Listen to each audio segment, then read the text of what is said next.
अस्सलामुअलैकुम। आज का हमारा टॉपिक है टॉपिक 1.3, जिसमें हमने बात करनी है एलिमेंट्स की, कंपाउंड्स की और मिक्सचर्स की। लेकिन एलिमेंट, कंपाउंड और मिक्सचर से पहले ना मैं आपको एक छोटा सा डिफरेंस बताना चाहती हूँ कि इनके अंदर एक छोटा सा डिफरेंस जो पाया जाता है वो है क्या, कि किस बेस के ऊपर मैटर को एलिमेंट, कंपाउंड या फिर हम मिक्सचर कहते हैं। सबसे पहले ना हमारे पास जो एटम है इसके फंडामेंटल पार्टिकल्स होते हैं और वो होते हैं तीन फंडामेंटल पार्टिकल्स हैं, जिसके अंदर आपके पास आता है इलेक्ट्रॉन, प्रोटॉन और न्यूट्रॉन। इलेक्ट्रॉन क्या है? जिसके ऊपर नेगेटिव चार्ज हो। प्रोटॉन क्या है? जिसके ऊपर पॉजिटिव चार्ज हो। न्यूट्रॉन क्या है? जिसके ऊपर किसी भी तरह का कोई भी चार्ज ना हो। ये तो हो गए कि इसके फंडामेंटल पार्टिकल्स हैं। इसमें से ये जो प्रोटॉन और न्यूट्रॉन है ये मिलकर बनाते हैं इसका न्यूक्लियस, किसी भी एटम का न्यूक्लियस बनाते हैं। और इसके अलावा ये इलेक्ट्रॉन जो है ये रिवॉल्व करते हैं किसके अंदर? शेल्स और सब शेल्स के अंदर। यहाँ तक तो हो गया कि एटम क्या होता है। अगर हमें एग्जांपल्स लें तो एटम में हमारे पास hydrogen atom, chlorine atom, oxygen atom, ये सारे के सारे जो सिंगुलर फॉर्म्स में पाए जाते हैं वो सारे के सारे आपके पास एटम्स हैं। हाइड्रोजन की बात करें तो यहाँ पर इसका जो सेंट्रल पार्ट होगा वो हमारे पास इसका न्यूक्लियस होगा, और इसके इर्द गिर्द जितने भी ये चीज़ जो है इसको हम कहते हैं कि ये शेल है। और इस शेल के अंदर जिस जिस जगह पे इसकी प्रोबेबिलिटी पाई जाती है इलेक्ट्रॉन्स के रिवॉल्व करने की, मैक्सिमम प्रोबेबिलिटी, उसको सब शेल कहते हैं। और ये इलेक्ट्रॉन जो यहाँ पर ये जो नेगेटिव चार्ज इसके इर्द गिर्द रिवॉल्व कर रहा है इसको हम इलेक्ट्रॉन कहते हैं। यहाँ तक तो हो गया कि एटम्स क्या है। और अब हम बात करते हैं कि एलिमेंट क्या होते हैं और कंपाउंड क्या होते हैं और मिक्सचर क्या चीज़ है। अब हम बात कर रहे थे एलिमेंट की और कंपाउंड और मिक्सचर की। तो जैसे हमने कहा था कि सेम टाइप ऑफ एटम्स अगर कहीं पर आ जाए किसी भी फॉर्मूले के अंदर, अगर वो सेम टाइप ऑफ एटम्स होंगे तो हम उसको कहेंगे कि वो एलिमेंट है। जैसे यहाँ पर हाइड्रोजन का बॉन्ड हाइड्रोजन के साथ मिला हुआ है, ऑक्सीजन ऑक्सीजन के साथ मिला हुआ है, क्लोरीन जो है वो क्लोरीन के साथ मिला हुआ है। तो ये सारे के सारे क्या बना रहे हैं? डुअल फॉर्म बना रहे हैं। इनको हम कहते हैं कि ये एलिमेंट्स हैं। लेकिन अगर यहाँ पर एक एटम और हो, दूसरा एटम डिफरेंट हो, एक एटम दूसरे एटम के साथ रिजेंबलेंस ना करे, जैसे यहाँ तो सेम है लेकिन अगर हम इनको कहें कि अगर ये सेम ना हो तो फिर वो क्या कहलाएंगे?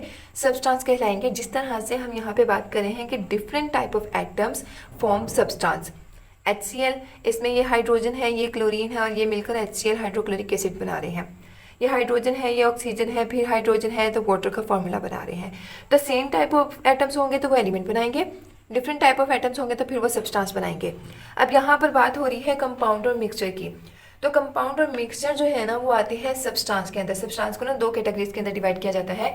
एक होते हैं कि ऐसे तमाम मॉलिक्यूल जो कि प्योर फॉर्म में पाए जाए, और एक ऐसे तमाम मॉलिक्यूल्स हैं, ऐसे तमाम सब्सटेंस जो कि इम्प्योर फॉर्म में पाए जाए।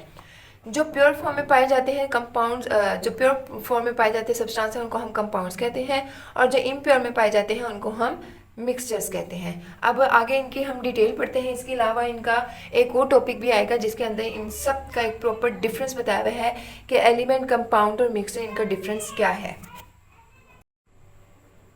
आगे है हमारे पास एलिमेंट। एलिमेंट जो है ना उसको हम कहते हैं कि ये किसी भी मैटर की सबसे सिंपलेस्ट फॉर्म है, क्योंकि एलिमेंट के अंदर हमने बात की थी कि ये सेम टाइप ऑफ एटम्स रखता है। इसके अंदर क्या होते हैं? सेम टाइप ऑफ एटम्स मिलकर क्या बनाते हैं? एलिमेंट बनाते हैं। अब जब उसके अंदर है ही सेम टाइप तो हम क्या बात करते हैं कि हम इस एलिमेंट को किसी भी केमिकल रिएक्शन के ज़रिए ब्रेक डाउन नहीं कर सकते उसकी सिंपलेस्ट फॉर्म के अंदर, क्योंकि ये सबसे सिंपलेस्ट फॉर्म है। अब एक चीज़ जो मुकम्मल तौर पर सिंपल है, आप उसको जिस हद तक भी तोड़ना चाहोगे उस हद तक हम उसको सिंपलेस्ट फॉर्म कह रहे हैं। तो फिर क्या हम उसको मज़ीद तोड़ सकते हैं? बिल्कुल नहीं। तो यहाँ पर एलिमेंट जो है ना वो ऐसे सिंपलेस्ट फॉर्म है कि अगर हम किसी भी ऑर्डिनरी फॉर्म के अंदर इसको लेकर आएँ, किसी ऑर्डिनरी केमिकल रिएक्शन को अप्लाई करके या कोई भी इसके ऊपर केमिकल रिएक्शन करवा के इसको इससे ज़्यादा सिंपलेस्ट फॉर्म बनाना चाहें तो वो फिर इसके अंदर ब्रेक डाउन नहीं होगा। उसको हम कहते हैं कि वो एलिमेंट है। एलिमेंट किन किन चीज़ों के अंदर पाया जाता है? एलिमेंट के फॉर्म्स क्या है? एलिमेंट जो है वो सॉलिड भी हो सकता है, एलिमेंट लिक्विड भी हो सकता है, और एलिमेंट कोई भी गैस भी हो सकता है। लेकिन ज़्यादातर जो एलिमेंट्स हैं ना वो पाए जाते हैं सॉलिड फॉर्म के अंदर। बहुत कम ऐसे हैं जो कि लिक्विड और गैसेस के अंदर पाए जाते, लेकिन ज़्यादातर ये किस फॉर्म में पाए जाते हैं? सॉलिड के अंदर पाए जाते हैं। अब इनके मज़ीद टाइप्स आ गई हैं, इनकी मज़ीद फॉर्म्स आ गई हैं कि सॉलिड के अंदर तो है, गैसेस और लिक्विड के अंदर भी है, लेकिन हम इसमें किस तरह से डिफ्रेंशिएट करेंगे कि कौन सा वाला जो एलिमेंट है वो क्या काम करता है।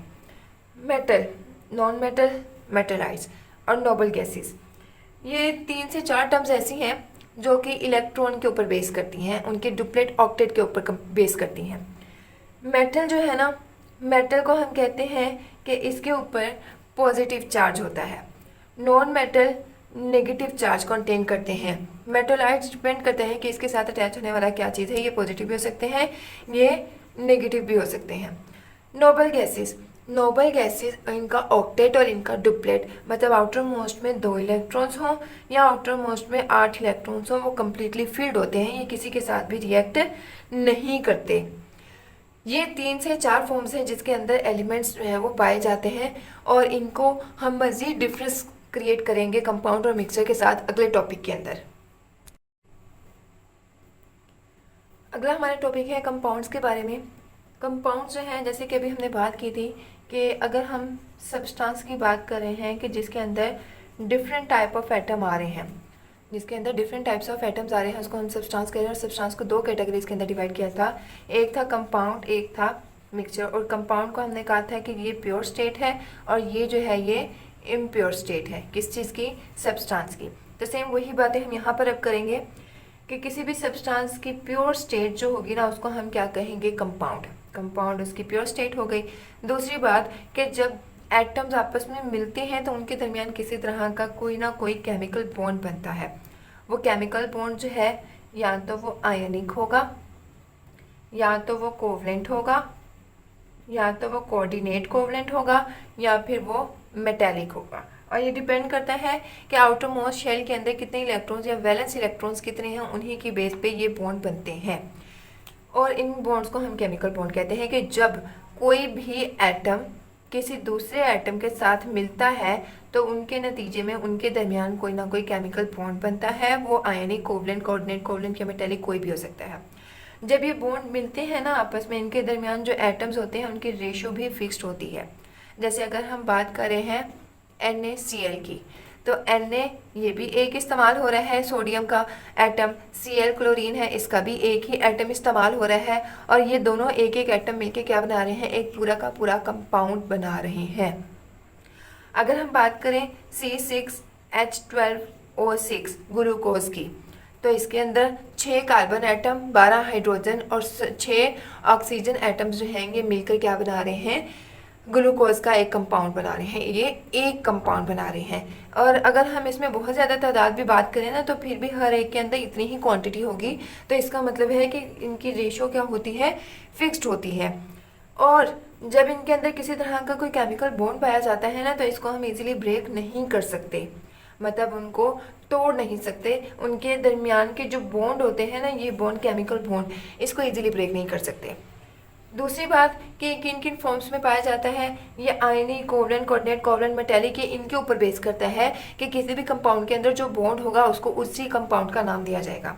जैसे अगर किसी के दरमियान आयनिक बॉन्ड है तो हम उसको आयनिक कंपाउंड कहेंगे, किसी के दरमियान कोवलेंट है तो उसको मॉलिक्यूलर या फिर कोवलेंट कंपाउंड कहेंगे, किसी के दरमियान कोऑर्डिनेट है तो उसको हम coordinate covalent, polar covalent, non polar covalent कहेंगे। अगर उनके दरमियान मेटल्स के दरमियान फॉर्म बन रहा है तो उनको हम क्या कहेंगे? कि वो मेटेलिक करैक्टर रखते हैं और मेटेलिक कंपाउंड्स हैं। तो इसी वजह से ये जितने भी केमिकल बॉन्ड बन रहे हैं ना, इनकी बेस पे हम इनको फॉर्म्स देते हैं। दूसरी बात कि कंपाउंड जो हैं या तो वो ऑर्गेनिक भी हो सकते हैं और वो इनऑर्गेनिक भी हो सकते हैं। इनका जो नेचर होता है, उनके अंदर कार्बन, हाइड्रोजन की तादाद पाई भी जाती है, मतलब हाइड्रोकार्बन होते भी हैं और हाइड्रोकार्बन नहीं भी होते। अगर होंगे तो वो ऑर्गेनिक होंगे और अगर नहीं होंगे तो फिर वो इनऑर्गेनिक होंगे। अगला जो हमारा टॉपिक है, आखिरी हमने 3 डिफरेंस बताने थे, एलिमेंट, कंपाउंड और मिक्सचर का। इनकी छोटी छोटी डिफाइंस हमने बताई हैं, ज़्यादा डिस्कशन नहीं की, क्योंकि जो टॉपिक 1.5 है उसके अंदर हमने इसको डिटेल के अंदर इनका डिफरेंस वाज़ा करना है। तो अब जो मिक्सचर है ना, सब्सटेंस की इम्प्योर फॉर्म है। सब्सटेंस क्या था? कि जिसके अंदर डिफरेंट टाइप ऑफ एटम्स पाए जाएँ, उसकी इम्प्योर फॉर्म, उसको हम मिक्सचर कह रहे हैं। एलिमेंट और कंपाउंड, कोई भी एलिमेंट, कोई भी कंपाउंड जब 2 से ज़्यादा आपस में इंटरमिक्स होते हैं, उनको हम हल करते हैं, तो उसको हम मिक्सचर कहते हैं। जब उनको हम हल करें हैं तो इसका मतलब कि उनके दरमियान जो रेशो है वो फिक्स्ड नहीं है। जब उनके दरमियान रेशो फिक्स नहीं है तो इसका मतलब कि हम उनको किसी भी फिजिकल या केमिकल मीन से तोड़ सकते हैं। अब ये जो मिक्सचर है ना, उनकी टाइप्स कितनी हैं? ये 2 टाइप्स के अंदर पाए जाते हैं। एक है हमारे पास होमोजीनियस, एक है हमारे पास हेट्रोजीनियस। और इनको कैटेगराइज किया गया है इनकी कंसंट्रेशन के अकॉर्डिंग कि क्या इनकी कंसंट्रेशन पूरे सॉल्यूशन के अंदर यूनिफॉर्म रहती है या नहीं रहती। अगर उनकी कंसंट्रेशन पूरे सॉल्यूशन के अंदर, पूरे मिक्सचर के अंदर यूनिफॉर्म रहेगी तो इसका मतलब कि वो क्या होगा? होमो होगा। और अगर उनकी कंसंट्रेशन यूनिफॉर्म नहीं रहती तो इसका मतलब कि वो हेट्रोजीनियस होगा। होमो का मतलब होता है सेम, हेट्रो का मतलब होता है डिफरेंट। अगर हम एग्जाम्पल की बात करें तो NaCl का H2O के साथ जब रिएक्शन करवाया जाता है या किसी भी पानी के अंदर जब हम चीनी या नमक को हल करते हैं तो फिर वो क्या होता है? इजीली डिज़ोल्व हो जाता है। और इजीली डिज़ोल्व होने के साथ वो एक ऐसा सॉल्यूशन, एक ऐसा मिक्सचर बना देता है जिसकी कंपोजिशन, जिसकी कंसंट्रेशन बिल्कुल यूनिफॉर्म होती है। मतलब उसमें नहीं हम वाज़ा कर सकते कि इसके अंदर पानी ऐड है, इस पानी के अंदर हमने नमक ऐड किया है, चीनी ऐड की है, क्योंकि उसके अंदर मुकम्मल तौर पर वो डिज़ोल्व हो चुका है। तो इस तरह के मिक्सचर्स को हम कहते हैं कि वो होमोजीनियस मिक्सचर्स हैं। लेकिन अगर हम इनमें रॉक्स की बात कर रहे हैं तो रॉक्स जो है ना वो डिफरेंट टाइप ऑफ मिनरल्स के साथ कंपोज किए जाते हैं, जिसके अंदर ग्रेनाइट, माइका, लाइमस्टोन्स, इस तरह की डिफरेंट टाइप्स आ जाती हैं। तो ये जो रॉक्स हैं ना, इनकी composition through out the uniform नहीं रहती। इसी वजह से इनको हम हेट्रोजीनियस कैटेगरी के अंदर लेते हैं। तो ये था एक छोटा सा डिफरेंस एलिमेंट, कंपाउंड और मिक्सचर के बारे में। ओवरव्यू दें एक छोटा सा, तो एलिमेंट जो है वो सिंपलेस्ट फॉर्म है, कंपाउंड जो है वो प्योर फॉर्म है और मिक्सचर जो है वो इम्प्योर फॉर्म है। इसको हम कहते हैं कि ये सिंपलेस्ट है, ये जो है ये प्योर है और ये जो है ये इम्प्योर है। इसके अंदर सेम टाइप ऑफ एटम्स हैं और इनके अंदर डिफरेंट टाइप्स ऑफ एटम्स हैं। ये एक छोटा सा आज का डिफरेंस था। आज का टॉपिक यहाँ पे ख़त्म होता है। जाते जाते एक छोटा सा जो है MCQ है, जिसके अंदर बताया गया है कि टेक्नीटियम,